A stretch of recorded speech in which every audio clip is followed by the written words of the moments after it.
မင်္ဂလာပါရှင်2026ခုနှစ်ဇန်နဝါရီလ10ရက်နေ့ရဲ့နောက်ဆုံးရောက်ရှိထားတဲ့သတင်းတွေအရအီရန်နိုင်ငံရဲ့အခြေအနေဟာအလွန်တရာစိုးရိမ်ဖွယ်အဆင့်ကိုရောက်ရှိနေပြီဖြစ်ပါတယ်။စေယုံအတွင်းလုံခြုံရေးတပ်ဖွဲ့တွေရဲ့ပစ်ခတ်မှုကြောင့်လူထုဒေါသဟာတားမနိုင်စီမရဖြစ်ပွားနေပြီးအီရန်နိုင်ငံရဲ့နယ်မြေအတော်များများကိုစံတပ်ပြသူတွေကထိန်းချုပ်လာနိုင်ပြီလို့သိရပါတယ်။လွန်ခဲ့တဲ့နာရီပိုင်းအတွင်းကဒဏ်ရာရစံတပ်ပြသူတွေကိုကုသပေးနေတဲ့စေယုံအတွင်းလုံခြုံရေးတပ်ဖွဲ့တွေကဝင်ရောက်ပစ်ခတ်ခဲ့တဲ့ဆိုတဲ့သတင်းတွေထွက်ပေါ်လာခဲ့ပါတယ်။ဒီဖြစ်ရပ်နဲ့ပတ်သက်ပြီးအီရန်သမ္မတကိုရိုင်ကနောက်ထပ်ဒီလိုမထိအောင်ထိန်းချုပ်ဖို့တောင်းဆိုထားရပါတယ်။ဒါပေမဲ့ဒီသတင်းကြောင့်ပဲစံတပ်ပြလူထုဟာပုံမကြီးမားလာခဲ့ပြီးအတီမပြုတ်နိုင်သေးတဲ့သတင်းတွေအရယခုအချိန်မှာနယ်စပ်မြို့နှမြို့ကိုစံတပ်ပြသူတွေကအောင်မြင်စွာထိန်းချုပ်ထားနိုင်ပြီဖြစ်ပါတယ်။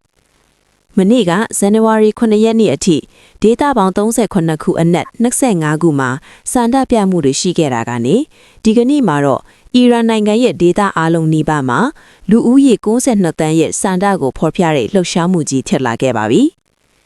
ဘာသာရေးကောင်းဆောင်တွေကတော့ဒါရီကိုလစ်လူရှုပြီးအစ္စရေးနဲ့အမေရိကန်ကိုအပြစ်တင်နေဆဲဖြစ်တယ်လို့အစ္စရေးပိုင်လို့ဆွဆွဲခံရသူတဦးကိုလည်းတပ်ဖြတ်ခဲ့ပါတယ်။သူတို့ရဲ့မူဝါဒဟာအင်အားသုံးနေမဲ့ပြစ်မဲ့ခတ်မဲ့ဆိုတဲ့လမ်းစဉ်မှာပဲရှိနေဆဲဖြစ်ပါတယ်။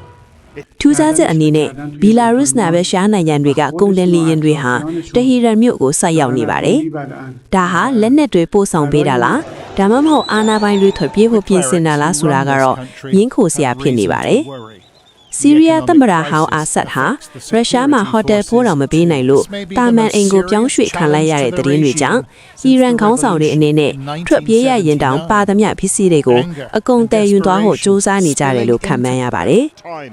အာနာမက်ဖြစ်သွားတဲ့အခါဘယ်နိုင်ငံကမှစေတနာမရှိဘူးဆိုတဲ့အချက်ကိုအာနာရှင်တွေသဘောပေါက်လာကြပုံရပါတယ်။အီရန်ပြည်သူတွေရဲ့ဒီတော်လှန်ရေးဟာအရှိန်အဟုန်အရှိဆုံးအခြေအနေကိုရောက်ရှိနေပြီဖြစ်ပါတယ်။